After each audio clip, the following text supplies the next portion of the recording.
Welcome everyone to Cosmos with Cosmos. I'm Liz. I'm Mike. And today we're talking the James Webb Space Telescope first images.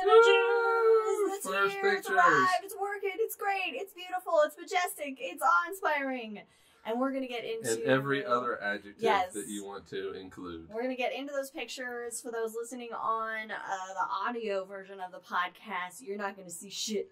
But you can go look up those pictures online because they're everywhere. Or you can just then hop over and watch the YouTube video. Yeah, that's probably the best thing to do. For this episode, it probably is the best thing to just forego the audio... Jump onto the... Well, you know what, but the pictures coming through here probably won't look as good as they would just on your monitor, but we'll see. Anyway. Well, yeah, but still. Yeah. But still. This will be a visual episode. Yeah, it'll be more visual than our usual episodes. But anyway, of course, being that this is Cosmos with Cosmos, that we never have Cosmos, what are you drinking, Mike? I just realized... None of us has given names. I thought about it, but I didn't say what it was. So, quickly. Improv right. Your name of your drink. Are we drinking the same thing? We're drinking the same thing. Okay, then let's do this. We're both drinking the Enlightenment of the Universe. Oh, shit. That's good. You like that? That's good, yeah. And I'll let you say what's in the drink. Okay, so the base is rum. It is white rum and orange juice. And then on top of that, because we live in the state of Utah, and Utah does not have Sunday alcohol sales, and we realized we did not have any coconut rum, I had to make coconut rum. So I went and got some coconut extract and added that to the rum.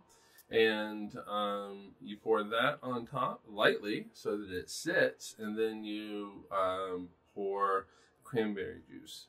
And gently. Well, Gentle you do. Pouring.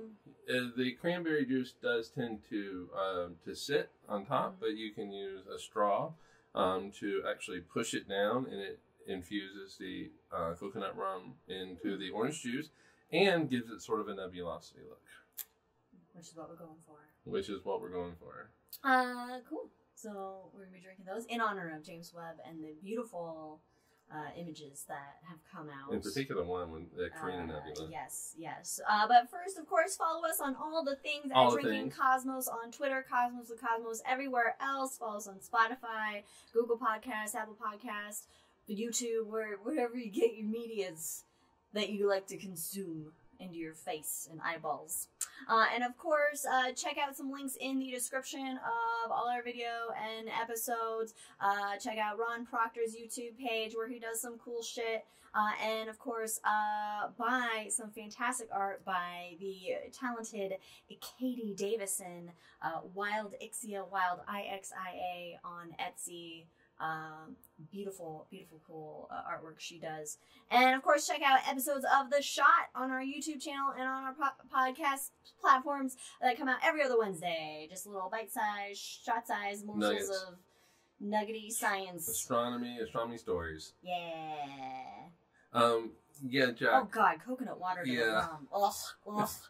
We have a story, Jack, if you ever want to talk to us about it. I think we told the story about the Really? Yeah. Oh my gosh. Of course, we have some drinking rules, because this is a fun, educational drinking video. 3 of them.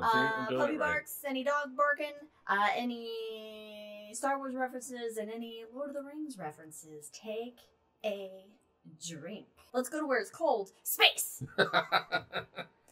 Very cold, at least with James Webb. James Webb Space Telescope. Part of it, anyway. In case, I don't know, you're not listening to the news or you don't know anything about it, just a little recap. JWST, or I think I'll call it Webb as well. We were watching another show where he was just like, I'm just going to call it Webb, because it is easier to say Webb, and apparently #GoWebb. And everybody knows about it now. Yeah. It is they should. A million miles away, hanging out at L2, Lagrange Point 2, where it can kind of get away from shit and just do some science. Yeah, do some real cool shit. Real cool shit. It's got amazing image and science capabilities. It can analyze the spectrum of everything, basically, that it looks at. And it isn't like Hubble, where Hubble studies the universe in visible light. James Webb studies in the infrared. And so there are two primary cameras that they've been using. The near cam, which is near infrared, so longer wavelengths in the infrared, and then the MIRI, which is the mid infrared, so shorter. And so what really... You got that backwards, by the way. So the near infrared is actually... What, you think I know anything about science? So near infrared actually has shorter wavelengths because it goes, the next step is actually red. Okay. And then you have mid, and then you have the far infrared, which is on longer wavelengths. Longer, so it can see farther. But really what the importance of the infrared versus visual is it can see through shit. Like clouds of gas and dust that say Hubble can't see through, James Webb can. So it just has like better eyes basically and sees the universe slightly differently than Hubble does. And of course it has better resolution. It's bigger and oh my gosh, the resolution is amazing. It's amazing. Liz and I, we watched the news conference. We watched the reveal, and we had tears. It was before they even showed images. I was like, why am I crying already? They haven't even done anything, and I'm crying. I mean, my boss doesn't listen to this podcast, but yeah, I mean, I watched it. There was no way I was going to miss it. Yeah, I mean, I was working watching. Yeah, in fact, I told Greg, I was like, look, I'm watching the James Webb stuff. It's important to what you do. My mom asked, so is Webb bringing the colors? Yes, I mean, well, they will post-process the images, and they will add in the colors to be able to visualize kind of different things. The really, really cool thing is that, so infrared is something that our eyes cannot see, and so we have to add color to it. Excuse me. And so there is art to these pictures. People, there are artists that are adding color to it so we can visually see it. And also to highlight, and for scientific reasons as well. But let's get into... All right, pick one, whichever one you want first. Here's what we're going to do. We're going to do our best kind of displaying the images here. So let's go to our the universe. We're out in space right now. We're out in space. Right? We're hanging out. We're looking at, we're just like looking at space like Webb is. So as you can see, what we have here, James Webb is... And what we're actually going to start with is not an image that was actually released as part of the first images. It was released like the next day or a couple days ago, and it's of something that's familiar in our own neck of the woods, and that is good old Jupiter. And so it took this image of Jupiter in, of course, the infrared. Yeah, this is the near cam. This is with the near cam, and so the brighter areas or the hotter areas, the warmer. See, the thing with like the red spot is it also has to do with how they're processing it. Oh, okay. So I'm not going to equate warmer because the poles will not be as warm as they're showing right now. But this just shows that like James Webb is not going to just look at like galaxies and stuff. It's also going to be used for science within our own solar system and looking at like even Uranus and Neptune. And Kuiper Belt objects. Yeah, we can glean more insights about them and composition and everything. In this image, though, what's really cool is you can see one of its moons, Europa. There's a couple in here. But Europa is the most obvious one. They've kind of they've eclipsed it a bit. But you can see next to the great red spot on Jupiter, there's this also this like dark spot, and that's the shadow of Europa. Oh shit! Which is really cool. Oh wow! And in another image of it, you can actually see the rings. Now that is the coolest thing because which is really cool. You don't usually see Jupiter's rings. People don't realize Jupiter has rings. Not from this angle. So the first time that we saw the rings, I believe, was with Voyager. Voyager flew past, and they turned it around to give one more last look at Jupiter. And they're like, wait a minute, what? There's rings. They're really dusty rings. And so they basically have to be backlit a little bit to actually see them in visible light. Yeah. And that's how Voyager saw it. But remember, James Webb not looking at it in visible light, looking at it in infrared. Yeah. Back to just like Jupiter, I actually really love this image, and I kind of want it as like a print, like an art print, basically. Even though it's not like, you know, the most majestic thing or like high quality thing. Well, for one thing, it's just really cool looking. It's not what we're used to. Yeah. With Jupiter. Like Juno, you have just these breathtaking. Beautiful works of art, but this is a work of art in its own way. Yeah. And, it gives me like a retro, like vintage vibe. Is what it gives me. I think that's why. You know what's going to end up happening is you and I are going to get prints of every. We're just going to have like our walls is just going to be space pictures everywhere. I mean, I don't see a problem with that. No. All right. Let's move on to something else that it's studying, which is also related to planets, but that would be exoplanets. So it's going to do a lot of study of exoplanets and being able to study the atmospheric composition of planets that pass in front of their parent star. And what that allows us to do, this transit method, is it allows essentially when it passes in front, there's a dip in light. Did you call that transient method? Transient. Okay, transit? yeah. No, that was transit method. But I was looking at my notes, and then I was looking at what was written in chat, and so I think I missed you saying transit. Okay, no, I said that. Yeah. And basically, they can see kind of through the thin like band of a planet's atmosphere. And the first like kind of test. These, by the way, all these images that were released. They're like test images. They're just like, let's just see let's take some pictures of what's representative of what we're going to be studying and just see how things are working. But there's real science. But there's real science that has come out. And so they looked at an exoplanet, WASP 96b, that's 1,000 light years away, which is really far to be looking. Which is a really far away exoplanet, and they were able to find water vapor in its atmosphere using an instrument on Webb, the single object slitless spectroscopy. You better say that right. Yeah. And so you can see this isn't like ooh, it's so pretty, but this is data. This is actual scientific data that is showing where the water molecules in the atmosphere are blocking the sun's light, or light, absorbing that light.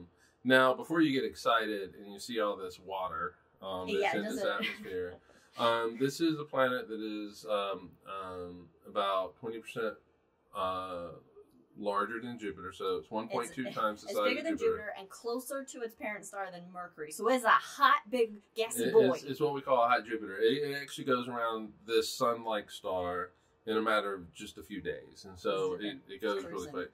So it is too hot for any kind of life to exist, at least life as we know it, on this planet. However, what this does show is that we can look at the atmospheres of other planets, Earth-like planets, planets that might be in that habitable zone around its star, and see if there's water vapor in the atmosphere, and also, more importantly, see if there's things like methane in the atmosphere. Why is methane important? Farts. Well, pretty much, yeah. So the thing is methane does not exist long in the atmosphere. Ultraviolet light easily breaks it up. So you have to have a source replenishing that methane, and if that methane is constant, then there's something... It's replenishing it. Replenishing that methane. Now, that doesn't necessarily mean it's always 100% of the time of a biological there are geological processes that do it. However, I assume they can use the spectra they find in these Earth-like planets and do basically planetary there's like a comparisons, and be like, look at like maybe the atmospheric makeup of our planet and go, oh, this is fairly similar, or Or they can try and, like, you know, figure out, well, what could be the source of this based on other aspects that they're finding of the so if there's like an alien civilization that has their own Webb telescope and they're looking at us, they can look at our atmosphere, and if they've been studying us a while, say for the past few hundred years, they're like, holy crap, they're putting a lot of carbon dioxide in the atmosphere. What's going on there? But there is also a significant amount of methane, and they might be able to infer the existence of cows. Yeah, or as Jack calls them, astrobovines. Astrobovines. I love that. Astrobovines. So, yeah. But also, what is interesting, though, is you know, say, like, WASP here, we're seeing its atmospheric composition as it was 1,000 years ago, because this planet is 1,000 light years away. You know, so we're not necessarily seeing the present state. No, we're definitely not. Of said objects. However, 1,000 years ago, we were still here on this planet. Our climate was better, but we're not. No, climate's better. No, downward spiral. The existence of life is. Humanity, they had a shit existence. Well, yeah. You know, but I don't know. Anyway. Whatever. Yeah, so basically, if there is a habitable planet at WASP 96, and they're looking at us as we look at them, we're both seeing each other as we were 1,000 years ago. So they're seeing us, you know, before the Industrial Revolution, long before the Industrial Revolution, and so our atmosphere was a very different consistency. So what I haven't looked up in a long time, but I know that, like, a long time ago, the carbon dioxide was 400 parts per million or whatever in our atmosphere. You know, 1,000 years ago it was much less than that. Yeah, and so over time, I mean, and this is where this kind of science takes a long time, because just for confirming the existence of an exoplanet, you need 3 transits, and depending on how far away that the planet is from its parent sun, that could take several years to get the confirmation that planet is there. And so when we find, like, when we look at the atmospheres of these planets, you know, as long as we have this kind of technology as a presence in space, we can study those over decades, and then maybe we notice changes happening, or you know, that could be due to, you know, the advancement of societal evolutionary processes on the planet or something. You know, we can notice those changes and be like, okay, there's something happening here. You know, but of course that's going to take like decades long science. And that's the power of Webb. Webb is going to be able to look at these planets and look at their atmospheres, and this is one of the things that I was really excited about with Webb, being able to see the atmospheres and study those atmospheres, and actually even to confirm an atmosphere. So WASP 96b has an atmosphere, obviously, by the data that we have, but we're going to find some planets actually don't have them. And that will be able to be picked up or discovered, whatever it is you want to call it, when Webb is actually watching this exoplanet transit its star. Federico says, holy cow is what we literally say when we discover methane in an exoplanet. I love it. Universe of cows. All right. Onward and upward? Hey, sure. You're in charge. We're 1,000 light years away right now with WASP 96b. So let's go ahead and go a little bit farther out there, about 2,500 light years away, with the Southern Ring Nebula. I love how, like, I just put this, like, in just increasing distance, and it instantly becomes the outline. Well, hey, whatever works, right?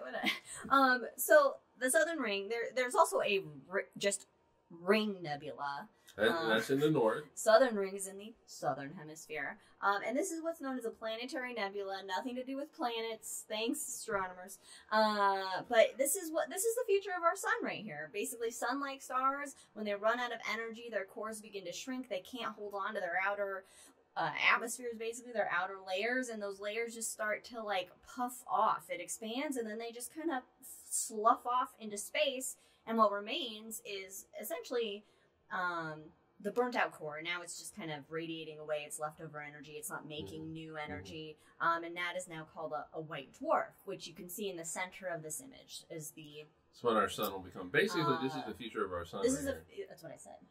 Did you?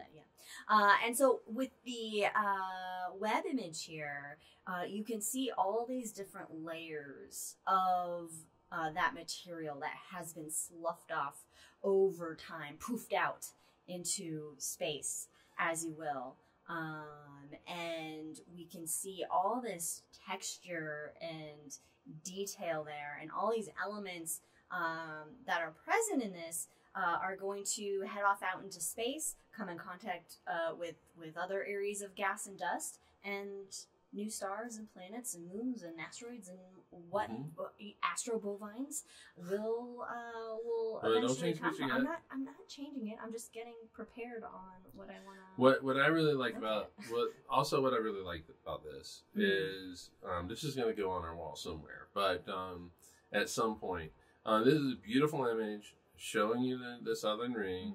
But if you look beyond the southern ring, you can see galaxies in the background. Yeah, and some of those galaxies, they look like they're in front of it, but we're actually seeing through that dust and gas that's there, which is the this highlights the beautiful capabilities of Webb, is that you're not just observing the Ring Nebula. You know, somebody who's studying distant galaxies can also use this as data as well. They can glean information about these galaxies behind it, and you can see like some that look like little like frisbees in there, little discs. We're seeing them edge on, like the one on the left hand side, left hand side of the image there. So it just has so much detail, and this image is with near, but if we look at it with neary, oh, that's not the right. Oh, I messed up my images. All right. I don't know where to put it. Just real quick about these images that we see here. So you can see some foreground stars, stars that are part of our galaxy. And when you look at a James Webb image, those galaxies are going to have basically the little spikies coming off of it. And in general, they're going to have 6 large spikies that come off of it. Okay, so I don't have the Miri image because I attached the wrong image file. But in the Miri image, you can see another star there in the center. And so it's a binary star system. And so one star is younger. It's still actively going. Whereas and it's the brighter one of the two. So if you do look it up. Actually, so this star in this near image, that is the not dead star. That's a good question. Because the dead star was redder, I think, right? Yeah, that's probably going to. Wow, that's a good question. That's probably. We don't know which star that is. We didn't look it up ahead of time.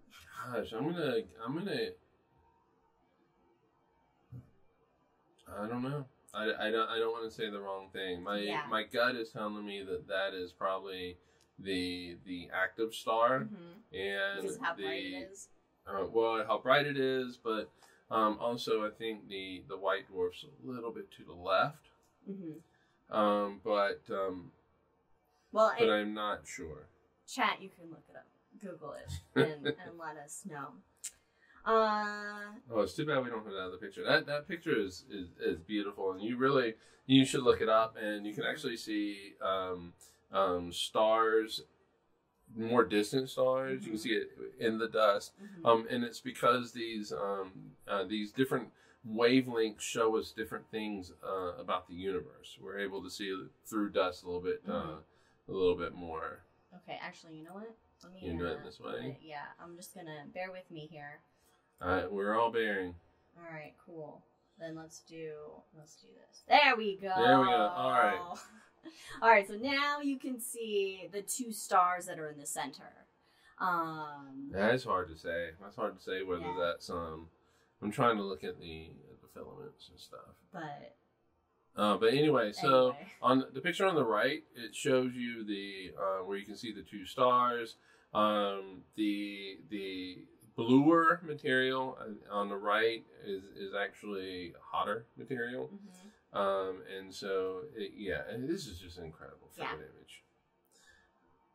I really love this. And it really highlights like how important looking at not just visible, like what we can see, like it shows, and it really shows how much is hidden from us, how much we can't see. That's what I really mean to go with it, you know. And you know, it's almost like kind of you can think of it as, you know, perspective, like there's so many different perspectives, and the importance of looking at different perspectives to really understand apparently not just the universe, but each other, and, you know, that that's why I would say it's a larger... Yeah, there's a larger social commentary for this. But anyway. You know, and this is just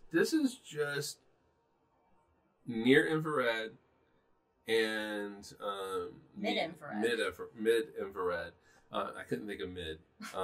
Medium was the only thing. Medium. It's medium infrared. This is just... well done infrared, medium infrared. Exactly. This is just near and mid. That's all it is. This is not far infrared, and it's not even the energetic forms of light, like X-rays and gamma rays. Those gammas. Or even ultraviolet light. Those will show us just entirely different processes. So, to understand really and truly how the universe works and how these things develop, you do need, like you were saying, a spectrum of technology. A spectrum of technology, because they show you different things. Like, if we're wanting to look at Sagittarius A star, the supermassive black hole at the center of the Milky Way, you're going to need different instruments to see different things for it. So,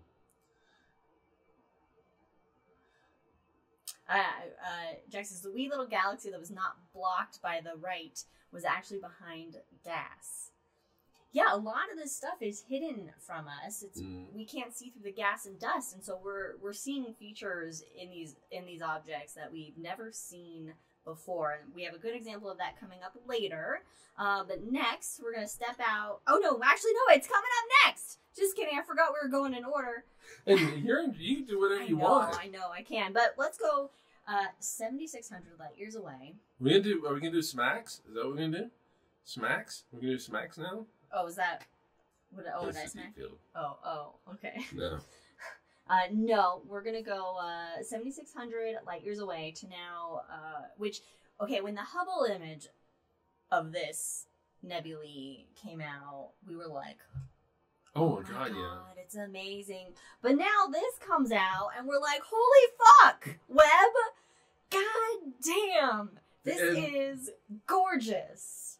Yeah, and this is only a small portion of the nebula. Yeah, this is the Carina Nebula. And it's a stellar nursery. And the majority of these stars in this picture we've not seen before because they're within the gas and dust of this nebulae. They were hidden from our eyes. That Webb can see. Webb can see through that dust. And the redder stars are the younger stars. They're forming out of this gas and dust where we're seeing these baby stars for the first time, and these interesting like structures within this nebula that they're like, what's going on here? What is that?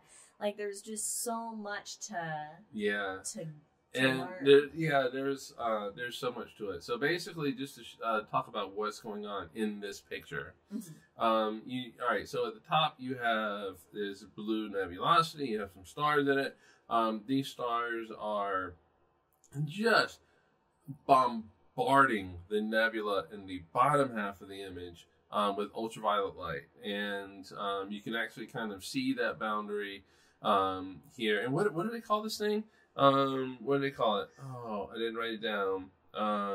They call it like cosmic cliffs or something like that. Oh, the cosmic cliffs. The cosmic cliffs. Take that, cliffs of Dover. Yeah, we're calling you out, England, for some reason. I don't know why. So these stars are just bombarding the nebula with this ultraviolet light. Eating away at it. Is eating away at it, and so so it pushes it down, and that does two things can happen. It can actually stimulate star growth. I mean, so you can actually star formation. Mm-hmm. That's the word. But it also can hinder it as well. It can evaporate. Because if it evaporates it, then so there is this like beautiful balance between formation and destruction with this right here. The blue nebulosity is this ionized dust that is being shot out of the nebula. It is coming up off the nebula from all of that ultraviolet. Can you relate it to, like, say, steam coming off a lake or something in the... Not maybe chemically, but... I don't... The processes are different. Okay, very different. But the processes are very different, but it's kind of like... the same visual effect. Visual effect, yeah. For visual effect. And so with, like, NIRCam... You can see all of these stars that we had never seen before. With MIRI, you can actually see in these images, they can see photographic. Do that. You can see the disks where planets are being formed, and the younger stars in these MIRI images tend to be redder in color. There's all these structures that they don't understand, and I believe I've heard I heard somebody say, and something that we listen to. So this is not us that is saying this, but Webb is giving us answers to questions we don't even know to ask. Yeah, this is stuff that future science, like that just by studying it, it's gonna be like. It's like we're gonna learn something, but then there's gonna be these more questions that we're gonna have, and we don't even know the answers. We know the answers. We don't know the questions, which means we don't understand the answers. Especially when this is just the beginning. These were just like test images. So these weren't like anything that they were like specifically taking these images with the intent to do any specific research or science on. Because that is coming up. But it wasn't like, okay, we're going to focus on this area for this long to find out X, Y, and Z, and it's when they start doing that, that is going to be, you're going to get so much, it has the capability to give us so much data that... Yeah, basically, they took these pictures... This is astronomy porn right here. They took these pictures to get everybody excited to see the beauty and to see the different ways in which we can use the telescope. There weren't any real scientific questions, generally, behind these pictures. It was like, we take the picture, we see what happens, and whatever comes of it, comes of it. And then as scientists are looking at it, they're like, wait a minute. Yeah. What's that? But going forward now... There are scientists that are lined up that will use James Webb that have very specific questions and hypotheses that they're going to get data for. Can you imagine being the first scientist? You're the first one in the queue that gets to use it. Like, ha ha ha. Yeah. I better not break it. My mom says it seems like there's a ton of activity in the center of the pic of baby stars. Yeah, those are baby stars. Baby stars, those bright red ones there. Those are baby stars that are forming out of that gas and dust. They're like, hey. Yeah, and it's just all kinds of structure in it. I believe that either read or heard this image right here is about 16, 17 light years across. It's the main image. 17 light years across. 7,600 light years away, so we're seeing this nebula as it was 7,600 years ago, which means, what are the chances it's still there today? Okay. Why you asking me that when I have? It's still there. It's still there. It's still there. Okay. Yeah. Those stars aren't going to evaporate it that quick. Okay. Well, I don't know how long it takes. Anyway, all right. Let's step out even further. We're going to go 290 million light years away. I have to find where I got it in the list here.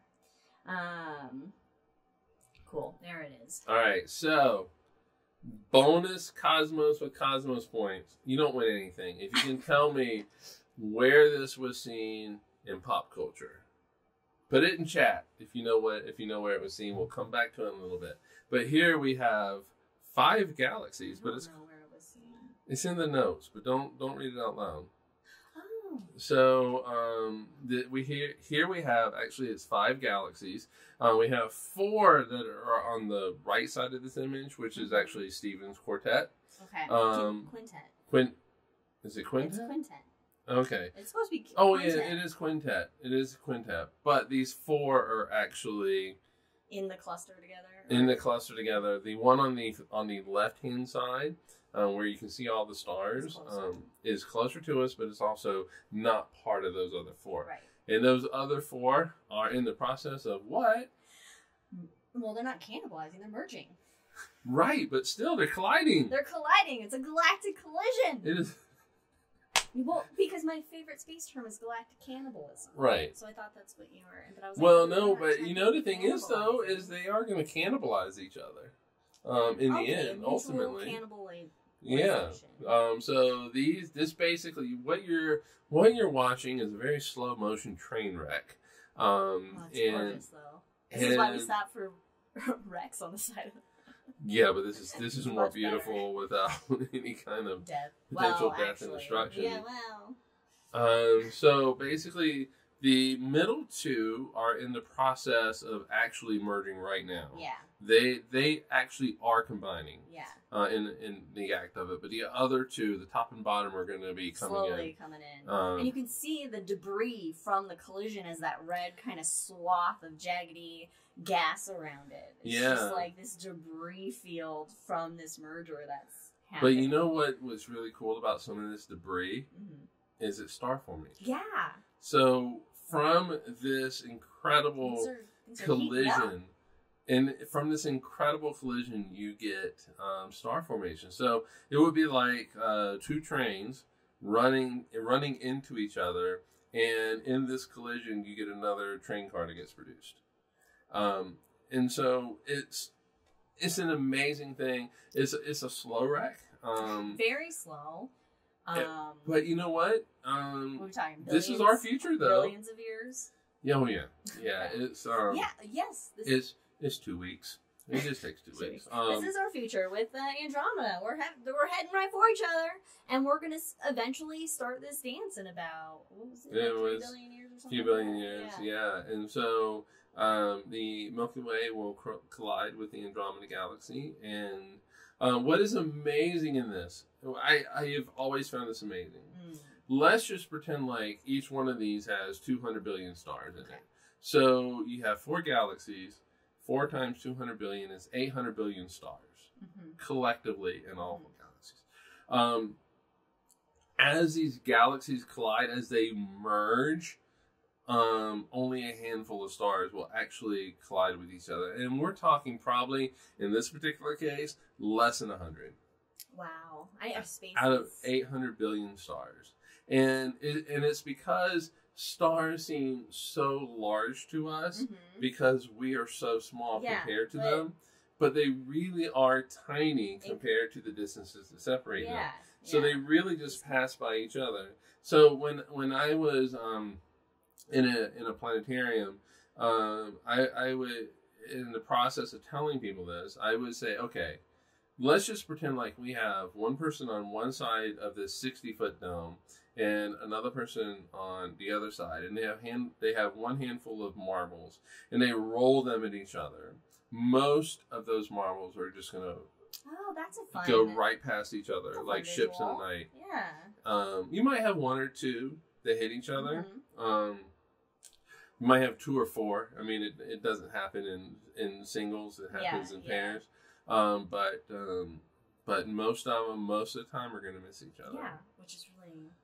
I just absolutely love this picture, especially the galaxy on the left, because you can see individual stars. Yeah, it's like when we look at the other galaxies and they look like they have these smooth spiral arms to them, but then this other galaxy just looks like real low res or something. But we're seeing all the individual stars in this galaxy, which make it like and just really cool. But at the same time, as we're seeing all these individual stars in this galaxy, it also looks like in this image that just this grouping of galaxies just got in the way of a deep field shot. Yeah. Because you're seeing so many galaxies in this image behind them. Yeah, there's hundreds of galaxies in it. Just amazing. All right. You have the other picture? But there's something else going on in this. Okay, so here is the Miri image of the quintet. Okay. I really love this one because what is one of my most favorite things in the universe? Black holes. Black holes. And you can see a black hole in this picture. It looks like a big red star shining in the top of the image, but that is actually the energy of a supermassive black hole. Supermassive black hole, and this is the spectra that they were able to get from that black hole. So all right, just to be clear, we're not seeing the black hole. This is not of the black hole. This is of the accretion disk around it. Yes. And so it's amazing. I mean, look at this. Iron is only made. All of these elements that are in this, these are only made during supernova, during heavy stars, and they get ejected out into the universe during supernova explosions, and so you get iron and oxygen, all that kind of stuff. Molecular hydrogen is really the only thing that is not ejected from supernovas. Those were basically created in the Big Bang. This is the only way that hydrogen was created. It's the Big Bang. Big Bang, yeah. Mm-hmm. Yeah, because stars make helium. Yeah. They start with hydrogen. They start with hydrogen. This is amazing. I mean, look at this. We can actually with Webb look at what the accretion disk is made out of. And this is supermassive black hole, and it is in the top galaxy, in this image. All right, any guesses as to where this galaxy was seen? This quintet of galaxies was seen in pop culture. Now that I know what it is, I can see the scene. Okay, so think of God and recent. An angel talking. Something old. Yeah, it is black and white. It is something wonderful. It is when God and his angel, was it Gabriel? I think it might be Gabriel, that is talking in His Wonderful Life. About Clarence, yeah, and Clarence actually comes in, whoop, really quick. It is my favorite Christmas movie. So this is the galaxy. But clearly, they did not use this image. This image? No. All right, let's step out to the furthest we can go, or have gone so far. Oh, Federico cheated. That's fine. You didn't submit your cheat guess though, so. So very good. I love the honesty, Federico. I love it. But of course, awesome. The very first image released was Webb's follow up to the Hubble Deep Field, the Webb Deep Field, in which you were seeing hundreds of galaxies, and galaxies as old as 13.9 billion years. And those ones are real tiny and real red in this image. But what is striking about, I think what stands out the most about this image is that in the center, you can see this bright white grouping of galaxies, but then going around it, it's like you're seeing these galaxies stretched and warped in this circular pattern around it, and those are galaxies behind. Oh, but much further away, much further behind, but the mass of the grouping of galaxies is bending space-time. It's warping space-time, so that background light from the galaxies basically warps around it. So we're kind of like seeing it come through in this lensing, which is gravitational lensing. Thanks, Einstein. Yeah. Einstein proving right again. And there's even like they've been able to look at the spectra and find that there are like there's well, I can't describe where they're located, but there's two, like they found some galaxies that are warped that are actually the same galaxy, but they look like they're two separate galaxies because they're spread out from each other. But they're the same galaxy because they have the exact same spectra, which you're not gonna. The spectra is gonna be like a fingerprint. Yeah, it's a fingerprint. It's going to be unique to that star, to that galaxy, to that exoplanet's atmosphere, that sort of thing. And so by seeing the exact same spectra, they're like, oh shit. This is the same. These are the same galaxies, but we're just seeing them in this warped way because of gravity. But it's not just the spectra. It's also it is. I mean, this is part of the spectra, right? It is that it's shifted in the exact same amount. Oh yeah, same red shift. Yeah, I mean that's in addition to exactly what you just said. You have... okay. Before I actually comment on this image, I just want to reach out to. President Joseph Biden. President Biden. Mr. President. We did vote for you. Next time you actually release one of these web images, maybe consult us as to how you should actually present it. Put it full screen. Put it full screen. Program directors for the White House Media Relations, whatever. Put it full screen and maybe have someone just say a little bit about what's happening. Yeah, but put it full screen, most importantly. And instead of talking for 10 minutes, why don't you show the image for 10 minutes if you're only going to have an 11-minute We're like sitting there, and we're like, stop, we get it. It's important. It's historic. Blah, blah, blah. Show the goddamn image. Not to mention you were an hour late. Yeah. So, anyway. All right, so the foreground image, the foreground galaxies is SMACS 0723. Oh, yeah, I don't know what SMACS means, but it means something. But what is really cool is, so I think for like Hubble's ultra deep field, it was staring at a point in the sky for like 2 weeks. 2 weeks. 2 weeks. 2 weeks. 2 weeks. I will never stop looking. So this image combined over several different wavelengths, 12 and a half hours. Yeah. And so I really love how I get what they're saying. The web team is going like, hey, we're able to do before breakfast what Hubble did in 2 weeks. Done before breakfast. I love the throwing of shade. I really love the throwing of shade. Hubble. Get it done before breakfast. But this is an image that they took in 12 and a half hours. 12 hours. That's all it is. I mean, imagine if they looked at it for 2 weeks. Oh, I know, right? So, the foreground is galaxy SMAC 0723 is 4.5 billion light years away. The most distant galaxy is 13.1 billion, which is only 700 million years after the Big Bang. Yeah. This is the spectra. So you can see it does show them highlighting one tiny little pixel. So I wear my Pixel Planet shirt.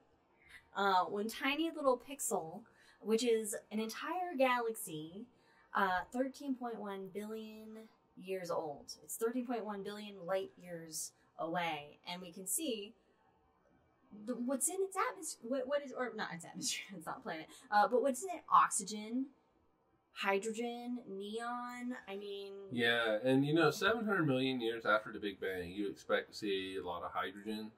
Mm-hmm.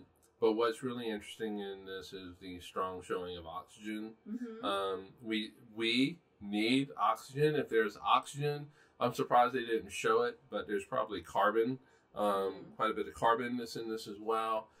This is 700 million years after the Big Bang, which means that you had to have had some really big stars really quickly go through their lifespan and explode and eject all that oxygen. To provide oxygen to the universe, really, yeah. I mean, so there's a lot of star formation going on. A lot of stars in the early days. Stars popping on and off and seeding the universe with this oxygen. And this is just that galaxy. Guess what, folks? This is going on. This happened in our galaxy as well. It's not like you can go, okay, that happened there. It did not happen here. Obviously, it did. It happens because we're here. Yeah. It's not like we showed up in a vacuum. We're not in a silo of our own physics. Right. Like we are children of those oxygen lines and those hydrogen lines and the carbon lines that we don't see. We are children of this that happened 13.1 billion years ago. Yeah, this, seeded the air you breathe. All right. Wait a minute. I gotta catch up on the chat. My mom had asked about the light with the spikes, which are stars. So stars, when any telescope, whether it's Webb or Hubble or just regular telescopes, but stars in these images, they will always have like this kind of spiked snowflake pattern to them, and it's with how the mirrors are set up and everything. You get these refraction spikes, which when they're studying a star, they can calibrate to adjust and remove those. But in images like this, you get these refraction spikes. But it also is actually helpful to them be like, oh, clearly that's a star versus that's a galaxy. And with Webb, it's always going to be 6. You will have the middle part, but you got these 6 big ones, and that is because as Federico said, it's the pattern of the mirrors. Yeah, the mirror is a hexagon, so it has 6 shapes, 6 sides, and so you get 6 little spikies. All right. I'm gonna switch over to we're gonna do a little comparison. Hubble this is gonna be great. So here's what we're gonna do. We're gonna compare the Hubble images with the James Webb images here. So there was a website made, like this tool that was made, webcompare.com. Webb, of course, spelled with 2 B's for James Webb. I don't have the name of the guy that made it. Edward something, I don't know. But anyway, show Hubble. So here is the Southern Ring Nebula. How big is the Hubble mirror? Oh God. I meant to look this up, and Hubble has been amazing. I don't mean to shit on Hubble. It has been amazing. It's given us incredible. Hubble is the giant that James Webb stands on. Right. So Newton said, "I stand on." The reason why I can see so far is because I stand on the shoulders of giants. That is what Webb is doing. Is standing on the shoulder. We would not have Hubble. Webb if we didn't have Hubble and the success of Hubble. Right. Because if Hubble had major issues where its eyes didn't work. They had to fix it and put glasses on it, basically. But if they weren't able to fix it, it would have been it would have been space junk. And then the green light for funding for Webb may never have gone through. Like, we may not, that could have kiboshed. Right. Future exploration, by a long time. Yeah, Hubble is so amazing. I am getting a Hubble tattoo eventually. But when you look at the Hubble image and compare that to the Webb image, it's mind blowing. It brings like literal tears to my eyes. It is, and I'm using that correctly, by the way. It might not happen today, but it did. I see they're watering. Yeah, it did when they were showing these pictures. It's just amazing. So this is the Southern Ring Nebula with Hubble. But I also want to keep in mind that Hubble looked invisible light. Right. Whereas Webb is looking in the infrared, which means it can see, it can resolve more detail. It sees differently, and so it sees differently than Hubble. So it's not necessarily an apples to apples comparison, but it's also an apples to apples comparison. But even though it sees differently, it still sees so much more. So Southern Ring Nebula with Hubble, we can see this. We can see these structures. We can actually see there are 2 dots in the center. I don't know if that is. Yeah, it is equatable. Okay, so you can see the white dwarf is the smaller one, whereas the active star in this system is the brighter one. And by active, notice, we mean that it's like it's nuclear fusing. Yeah, it's still fusing elements. It's doing nuclear fusion. It's creating energy. And notice the blackness, nothingness of space around it. Well done. Compared with James Webb. Oh my God! This is a near cam image. And it's like the universe comes to life a bit. It really does. You know? I mean, because you can... I just can't emphasize enough. You mentioned the blackness of space. It's not black. It's there's stuff there, and we can see it now. Yeah. Granted, in the infrared, I really wish I could see the universe in infrared. I don't know, like, no, can cats? Cats can see. I don't know. They see ghosts. Cats can see the universe. But I mean, there's galaxies in this image. There's star death in this image. This is, oh God, and just the textures alone. I mean, if you look at Hubble, the Hubble image, you see, hey, it looks like maybe I can see like 3 or 4. You can see like some of the puffs, you know. Yeah, like you can see like 3 or 4 of the puffs. Some structures in there. And that's what you can see. The middle stars. But when you look at it with Webb, you really get that detail. There's so much texture to this. Snakes can see the universe too. Thanks, Jack. Yes, fuck snakes. Why'd it have to be snakes?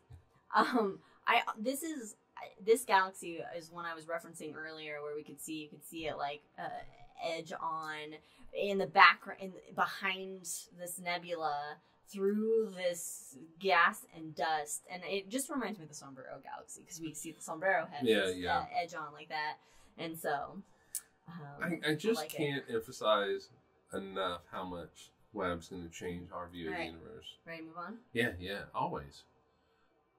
Oh my God. So Hubble took just a small view of the Carina Nebula, so you can see that's how it extends all the way out here. But I mean, which is in itself a gorgeous image. Like, you can see a lot of structure in the Hubble image. You can see but it's a bit muddy. Evaporation. It's a bit muddy, but yeah, you can see that.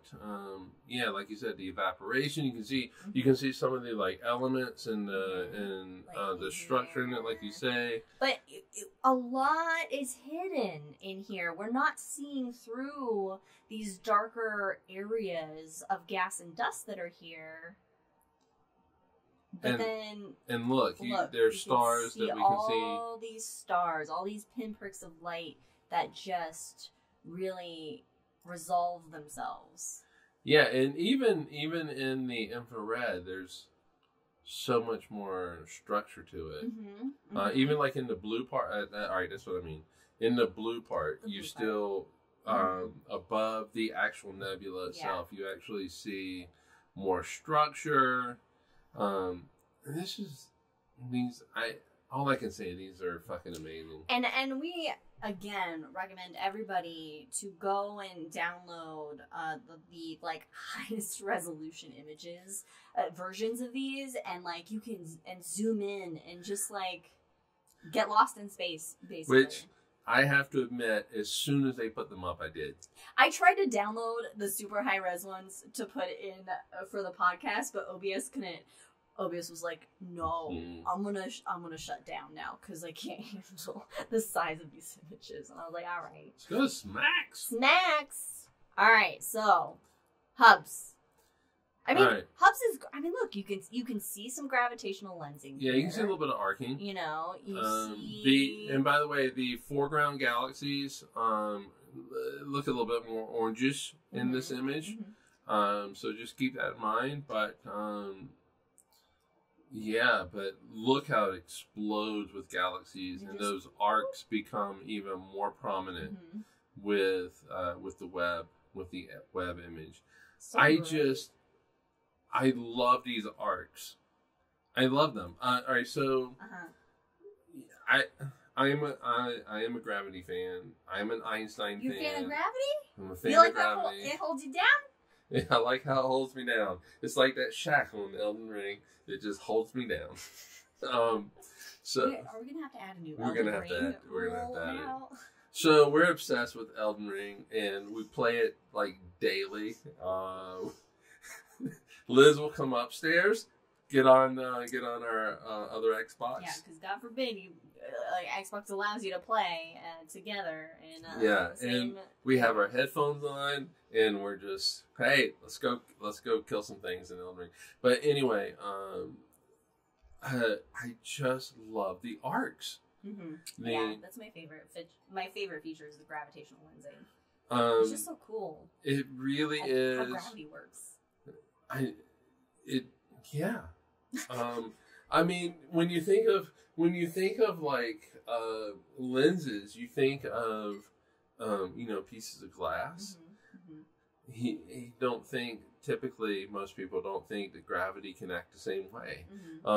And you can't fine tune the gravity of the galaxies, the foreground galaxies, to make these the more distant galaxies come into like a focus. I don't know if that makes sense. Yeah. I've had 1.5 of these drinks. No, like a camera, you can adjust your. And so what happens is you get these arcs, and it's just amazing.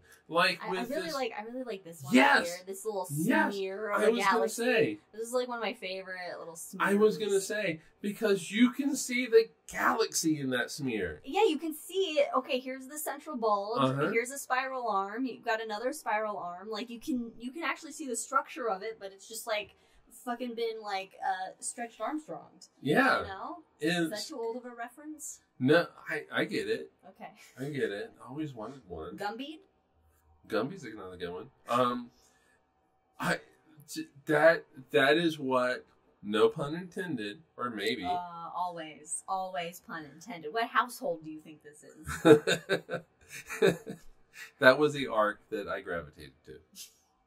Pun intended, 1,000%. I know you don't like more than 100%, but 1,000%.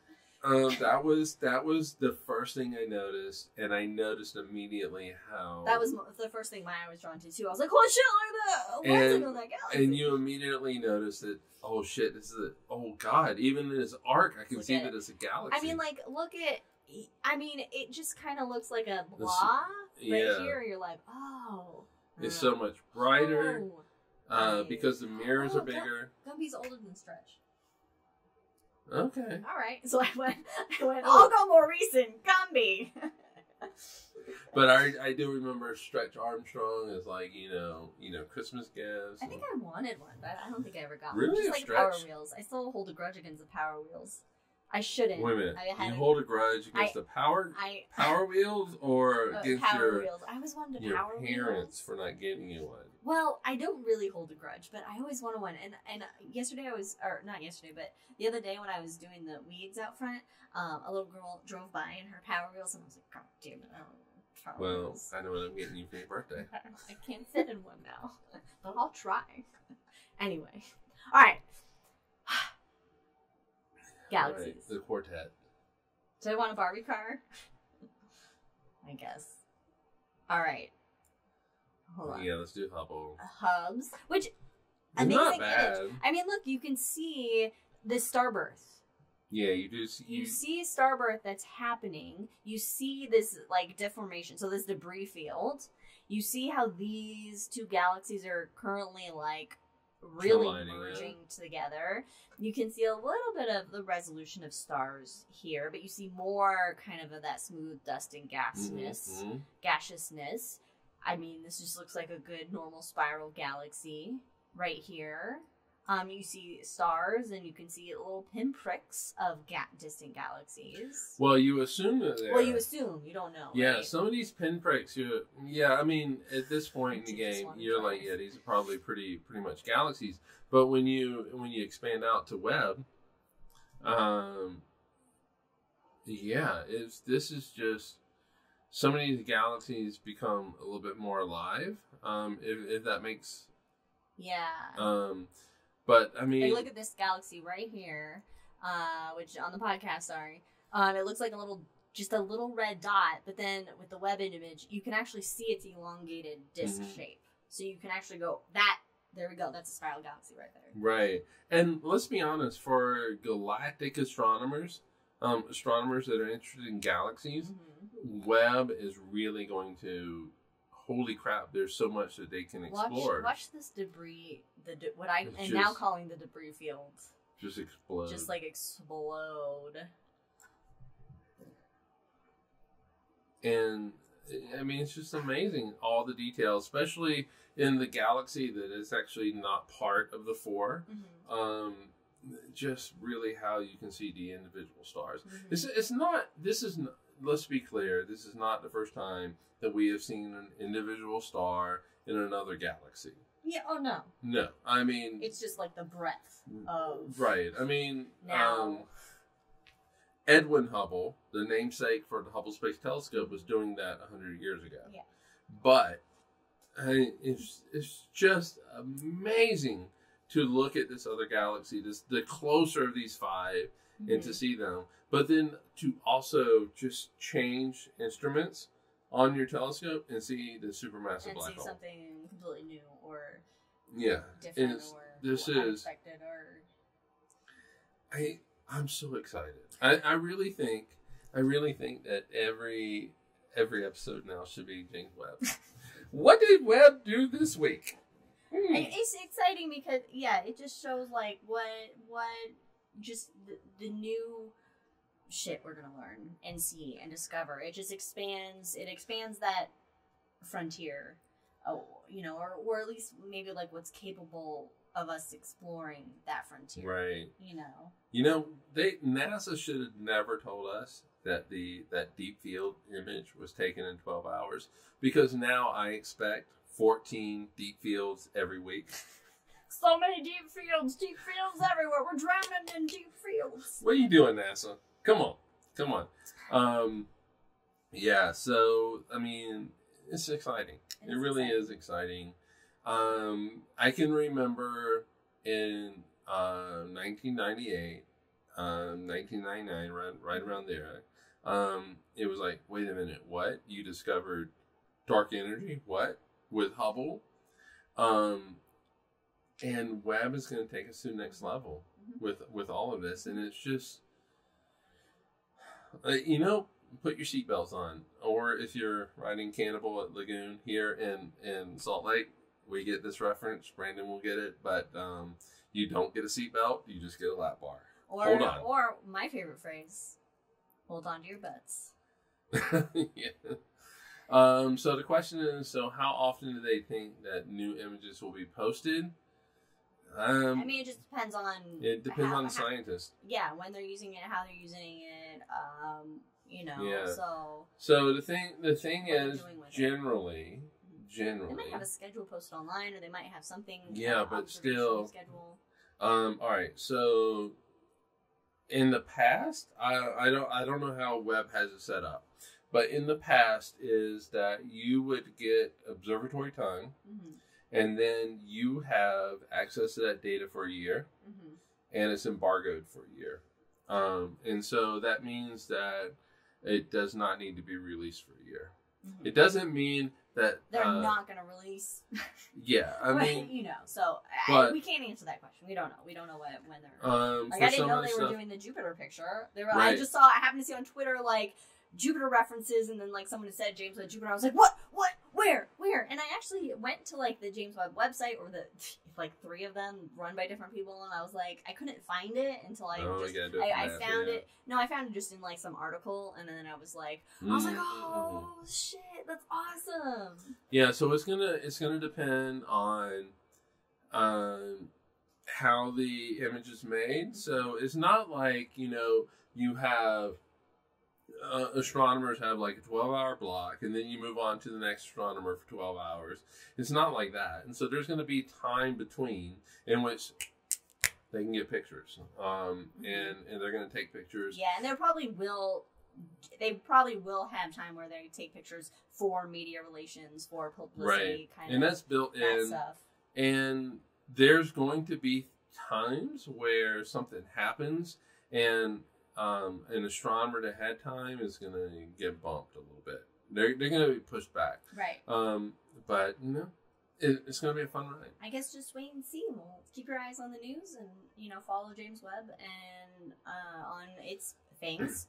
And therefore, also follow us on all our things. things. I think we'll call it. We'll head into the hangover after this, but I mean, we have done I think I'd say a pretty lengthy review of the images because we're so excited about what they mean and what the tales they have to tell and the future of space exploration and our knowledge of the universe. Right. So join us in 2 weeks. We don't know what the topic is because we don't know if Brandon's going to join us. Yeah, so we'll find. Well, all right. Well, yeah. But in the meantime, check out episodes of The Shot every other Wednesday and follow us on all the things. Thank you guys for joining us. And if you're with us now, stick around for The Hangover with Cosmos. Cheers. Bye, everybody.